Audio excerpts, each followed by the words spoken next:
story you are about to see is true. The names have been changed to protect the innocent.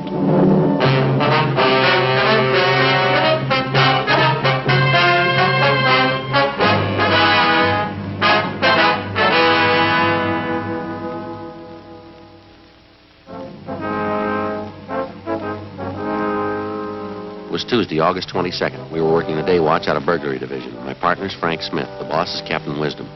My name's Friday. A wave of thefts had broken out in the city. There was no pattern to the thieves' operations. There were no leads. The number of thefts kept growing. We had to stop them.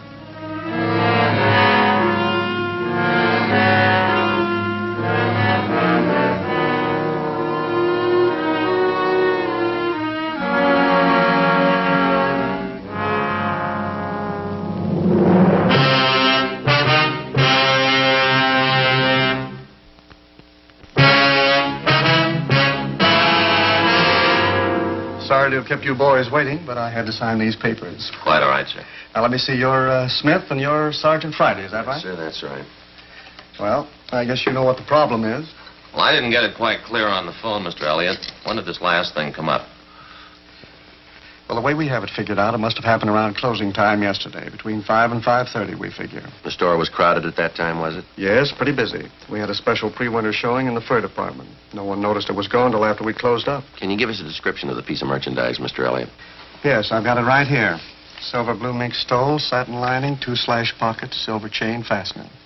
Complete description of it for you. And those are the code numbers and serial numbers on it, are they? That's right. The whole thing's getting way out of hand, Sergeant.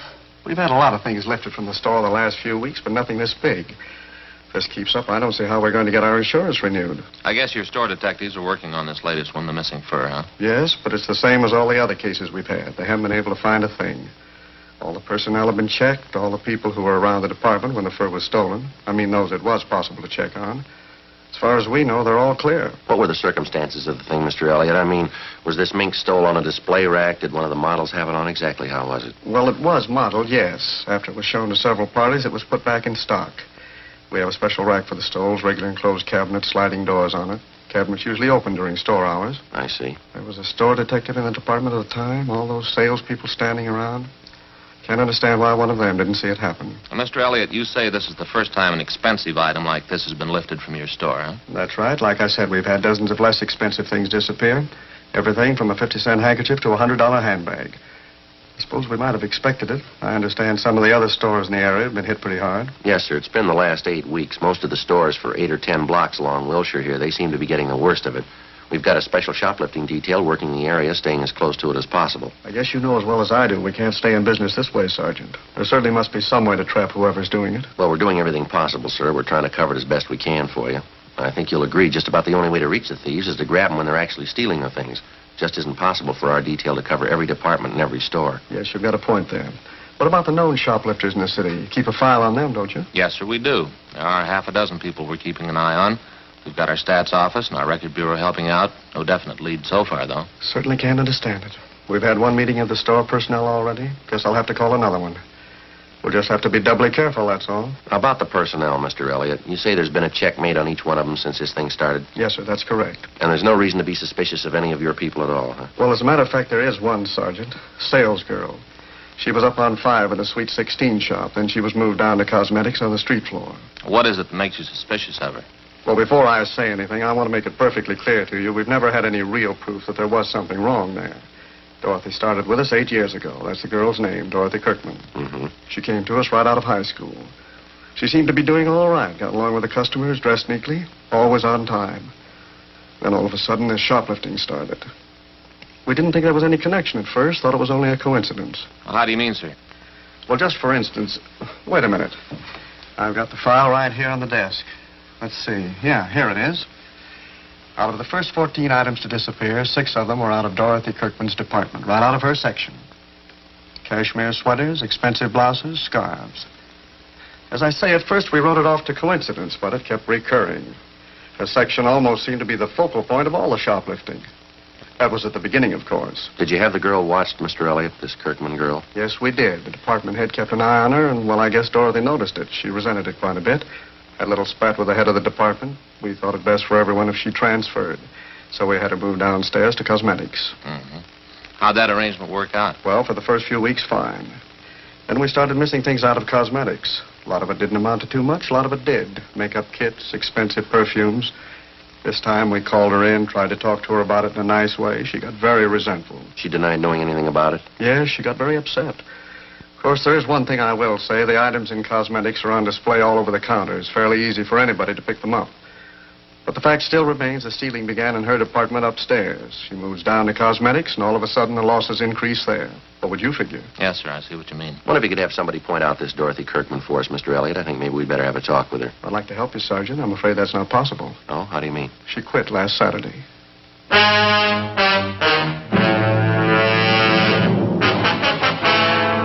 We got all the information available on Dorothy Kirkman from the store's personnel files, and then we called the office and gave them a description of the stolen fur. We asked them to check the Kirkman girl through R&I. We contacted the shoplifting detail out of forgery division and filled them in on the developments. She had no previous criminal record. Before we left the store, we went to the fur department, talked to all the salespeople concerned, but we were unable to come up with anything new regarding the theft of the silver blue mink stole.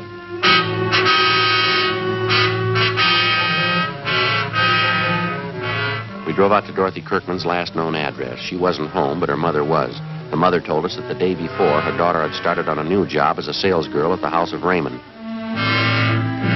It was an exclusive shop specializing in all types of cosmetics. We checked the phone book and found that the House of Raymond was located in the same 10-block stretch along Wilshire Boulevard where the shoplifting campaign was going on. It was one of the few places along there that the thieves hadn't bothered. It was 3 blocks from Anthony's store for women, the Kirkman girl's former place of employment. No, I don't mind telling you. I got sick and tired of being called a thief. That's why I quit Anthony's. A little of that goes a long way. You started work here at Raymond's yesterday, Miss Kirkman, is that right? Yeah, that's right. I think I'm going to like it a lot better than Anthony's. While you were working there at Anthony's, ma'am, I suppose you'd heard that quite a bit of shoplifting was going on. Yes, I knew about it. I guess every girl in the store knew about it. They had a big personnel meeting about it. Do you have any suspicions of your own, Miss Kirkman? How do you mean that? Well, I mean, was there anyone in particular you might have been a little bit suspicious of? Maybe one of the customers. No, I've waited on some real weird ones, but I didn't see any of them try to walk out with anything.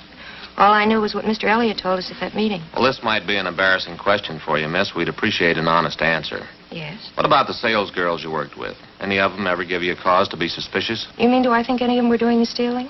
No. There were some of them I didn't like. I didn't trust them either, but I wouldn't accuse them of stealing. Wouldn't accuse anybody unless I had proof.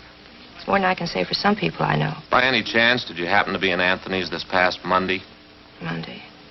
No, why do you ask? When you were working on the 5th floor up the street there at Anthony's, we understand that when the merchandise first started disappearing, a pretty good percentage of it was out of your section. That's what they told me, yes. And then when you were transferred downstairs to the cosmetics counter, quite a few things started disappearing from there. We'd like an honest answer, Miss Kirkman. Do you have any explanation at all for this? Well, I'll tell you the same thing I told them at the store, Sergeant. I can't explain it, but I didn't have anything to do with it, believe me. Well, you'll have to admit, ma'am, it's pretty much of a coincidence, isn't it? You can call it whatever you want to. I didn't have anything to do with it. Yes, ma'am. The only thing I took home from that store was my paycheck.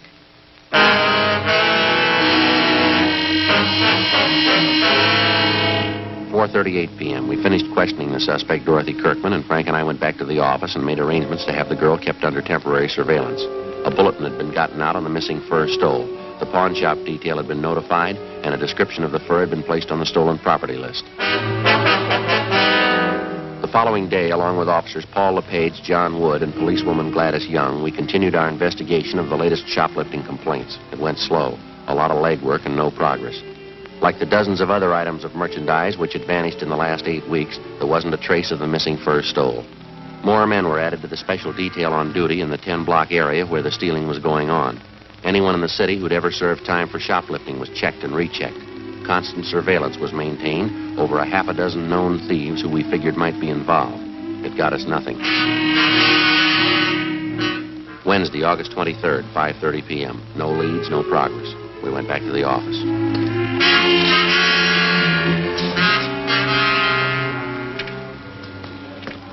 Hey, Joe, Skipper says it's going to rain before tomorrow. All right? Yeah. I hope I get home before 6 o'clock. I want to get out and see that shoe repair man in our neighborhood. Why? What's the matter? Boy, what a salesman. I went in there the other day, and he says, Smith, you're an officer. You're on your feet all day. I said, yeah? He said, yep. You need some help with your feet. I said, Charlie, what do you mean I need help with my feet? He said, well, you're a cop. You're on your feet all the time. And so I bought a pair of arch supports. Oh, that's nice. He doesn't call them arch supports, though. Got a new name for them. What's that? Metatarsal supports. Bone down here in your foot. Yeah, I know. Call them you know that? Yeah. Metatarsal? Well, he said, put one of them in your right shoe, you'll be all right. What was that again? He said just to wear one of them. Put it in my right shoe, I'll be all right. Well, how's it working out? Miserable. Feels like I'm walking around with my foot in a bucket. I get it. Burglary Friday. Oh, yeah, John. You did it. Where? When? Yeah. Okay. Yeah, thanks, boy. Bye. Yeah? It's Wood. He thinks he might have something for us. Yeah. That mink fur. It's just been found.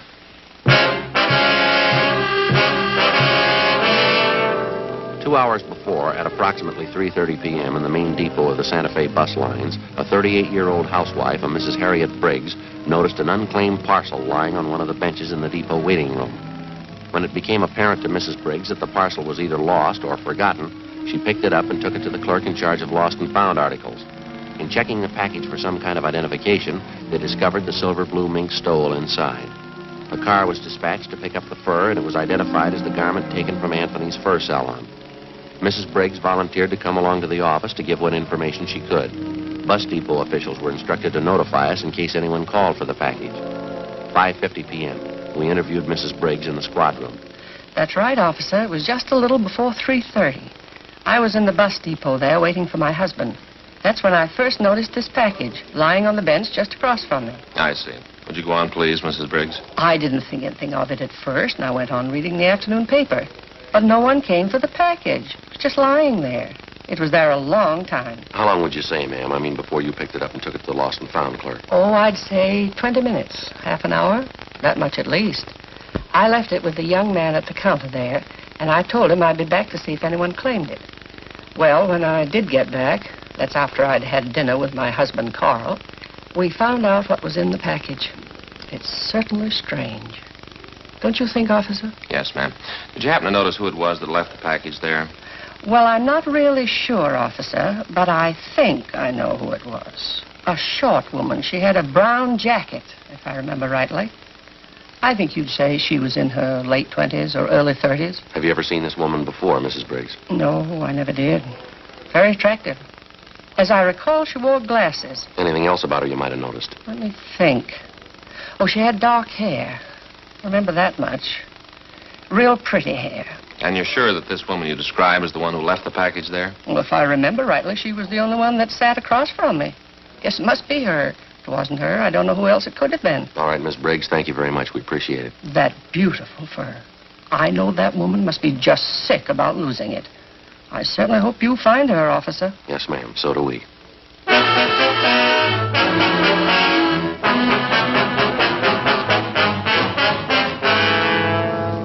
We had the stats office make a run for us on all females with shoplifting records who fitted the description of the woman who'd left the mink stole in the waiting room at the bus depot.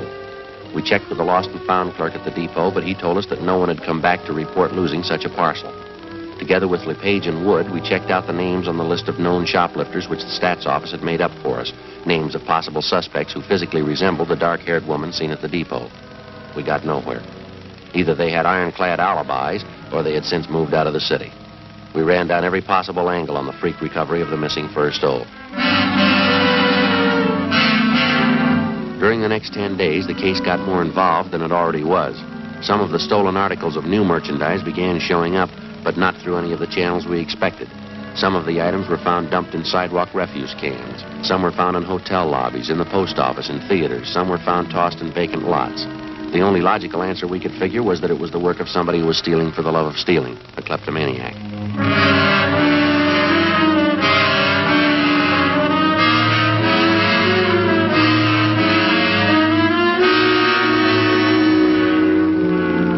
Tuesday, September 4th. A 15-year-old girl in one of the exclusive residential neighborhoods reported finding 2 parcels containing women's clothing and expensive costume jewelry. They still had the price tags on them. Frank and I drove out to talk to the girl, a Patricia Denvers. Where'd you happen to find these things, Patricia? In the empty lot. It's right down the block. I can show you. I was on my way home from the show. I brought the things home and showed them to my mother. She called the police. If nobody claims this package with the costume jewelry, can I keep it? It's certainly beautiful. I'm afraid not, Pat. We know who the things belong to. We're going to have to return them. Oh, I certainly don't understand that. How do you mean? Well, as far as I could see, she threw the things away. I thought she didn't want them. What do you mean, Pat? Who didn't want them? The lady who threw them on the empty lot. You saw who it was that threw those packages in the lot, did you? Yes. I was on my way home from the show, just like I told you. I could see this lady walking up ahead of me. She was about a block away, I guess. When she went by the lot, I saw her take these packages out from under her arm and toss them in the grass. She wouldn't do that if she wanted them, would she? Did you get a good look at this woman, Pat? Any idea what she looks like? She's a good-looking woman. Short, has beautiful dark hair. Her husband's a doctor. Well, then you know who she is. You've seen her before, huh? Well, I don't know her to talk to. I just see her around the neighborhood. Does she live around here, do you know? Right next door to my girlfriend.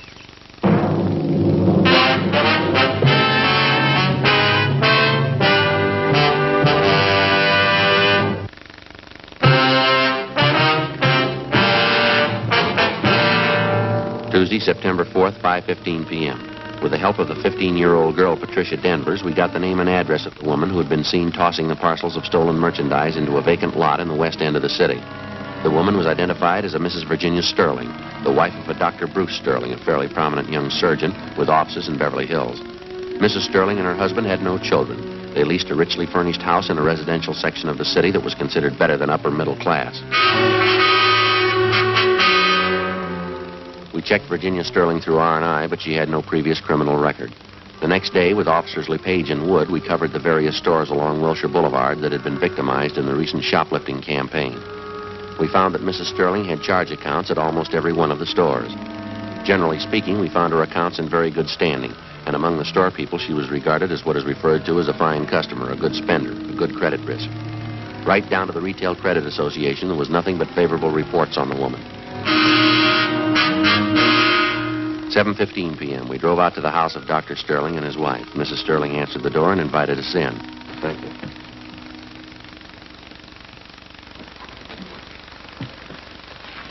Would you like a drink? No, thank you. No, thanks, ma'am. I really don't know when the doctor will be back. He was called over to the hospital. Is it anything I could help you with? Well, as a matter of fact, Mrs. Sterling, we came out to talk to you, not your husband. Really? What is it you wanted to talk to me about, officer? Well, ma'am, we understand that you do quite a bit of your shopping along Wilshire Boulevard, in the downtown area, I mean. Yes, I shop downtown quite often. Except for the problem of parking, I find it a lot more convenient. Why do you ask? Miss Sterling, do you do much of your shopping at Anthony's? I believe that's in the Wilshire downtown area. Yes, I do, for my sports clothes. They have a very good selection. Uh-huh. Would you remember if you were in Anthony's on the 22nd of last month? I believe that was a Tuesday. On a Tuesday? I don't think I could remember one way or the other. I really don't have any special day for shopping. I just go when I feel like it or when I need something. Have you ever been in the fur salon at Anthony's, ma'am? Have you ever bought anything there? Well, I suppose so. I've been in almost every department at Anthony's at one time or another. I could tell you, though, I've never bought any furs there. As I said, the main reason I go there at all is because of their sportswear. Could you tell me what this is all about, please? It's a routine investigation, ma'am. I wonder if you could tell us this. Do you have occasion to travel in the area by bus? By bus? No, I don't think I've been on a bus since I've been married. That'll be 6 years this coming December. And you've never been in the main bus depot downtown? No, I think I know where it is. I've driven past it. I've never been inside, though. Why should you want to know that? Well, we'll be honest with you, ma'am. It has to do with an investigation we're on. We've had a couple of reports that you were seen at the bus depot on August 23rd. That was a Wednesday. Reports came from pretty reliable people. Well, I certainly consider myself reliable. I say I've never been there. If you don't mind, I'd like some kind of explanation for this questioning. You mean you have no idea why we drove out here to talk to you? Of course not. Number one, I don't understand your questions at all. And number two, I'd like to know what they have to do with me. It has this to do with you, ma'am. Last August 23rd, a woman in a brown sports jacket answering your description left a package in the bus depot. The package contained a mink stole taken from Anthony's. The woman who left the package in the depot fits your description perfectly. Is that so? Well, that's a coincidence. Yes, ma'am, maybe. I suppose you've read in the papers about the big increase in shoplifting. Most of it's taking place right in the area where you say you do most of your shopping. We've checked out every single one of the cases, Mrs. Sterling. Took a long time. We found a dozen salespeople in those stores. Every one of them tells us you were around the particular store when the shopliftings took place. Law of averages, Mrs. Sterling. You show up too often in the reports. Would you please leave my house? Both of you, please. I'm sorry, Mrs. Sterling. I'm afraid you'll have to come along with us. What do you mean by that? Don't you know you can get in trouble making false accusations? I'm going to call my husband right now. Yes, ma'am. If you like, go right ahead.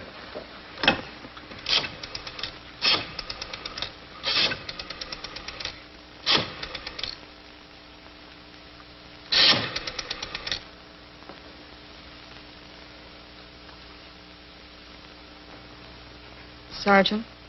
Yes, ma'am.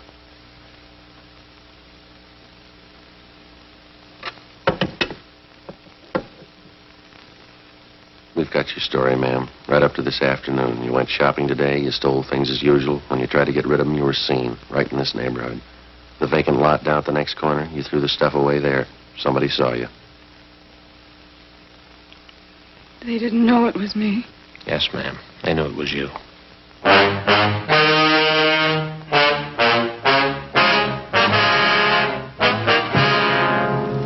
9:35 p.m. We got in the car and drove Mrs. Sterling downtown to the city hall. We took her to the squad room, called a police stenographer, and we began to take her complete statement. One of the first things she did was to admit full responsibility for the series of shopliftings which had been going on for over 2 months. She told us that her kleptomania, the urge to steal things, had started with her as far back as her junior high school years. She admitted as a girl she stole books, tablets, pencils, pieces of chalk, and as she grew older, it seemed to get more serious with her. It carried over into her college years, and that's when her stealing first got her into trouble. It was when I joined this sorority. It was just like high school. I was all alone. Oh, we had a lot of clever girls in our house. Some of them were smart, some of them were pretty. All of them seemed to be doing something except me. I had to prove it to them, I guess. I had to prove it to myself that I was smart, too. I see. And you figured that taking things was the best way to prove that? Yes, I suppose so. Of course, it wasn't easy, you know. The awful part was I got caught one day. It's kind of a relief in a way. I mean, how could they know I was just as smart as they were if they didn't find out what I was doing? Did you stay on at college after that, Mrs. Sterling? No. I couldn't after that. They voted me out of the sorority, and there wasn't anything to do but leave. So I left. What happened after that? I went to New York and stayed with an aunt I have there. I got a job. I had several jobs. Same thing came up again. I lost 2 of the jobs. Same thing over again. I just couldn't help it. It always means so much to me. Taking things, not being caught, getting away. Getting away. The things I took, they never meant anything to me. Nothing. It's just taking them and not having anyone know. That's all that was important. And the stealing went on? I mean, after you were married? No. No, not at first. I guess maybe a year or 2. We were very happy, Bruce and I. Then he got busy. Came out here and began to build his practice. I didn't see as much of him. We both wanted children. We wanted them very much. There weren't any. Bruce began to spend more time away from home. It was just like before. The same thing. I wasn't important. I was all alone again. There wasn't anybody. You know what I mean, don't you, Sergeant? Yes, ma'am. There ought to be an answer someplace. There isn't anything worse than being alone. There has to be an answer someplace. There is, but you won't find it in jail.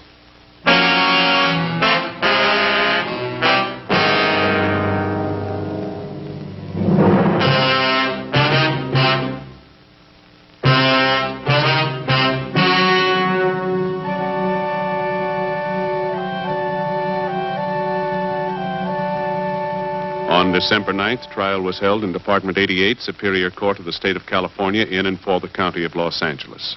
In a moment, the results of that trial.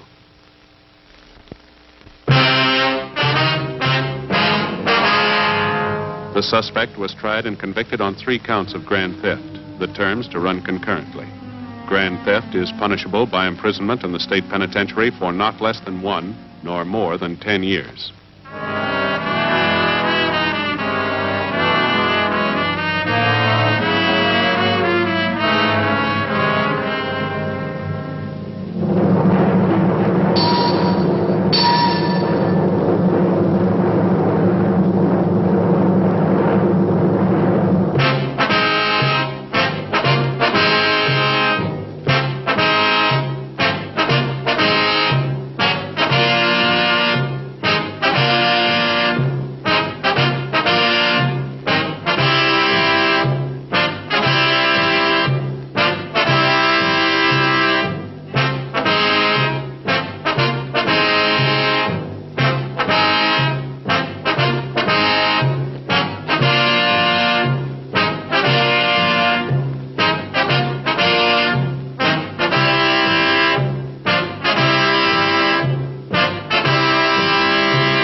ladies and gentlemen. The story you are about to see is true.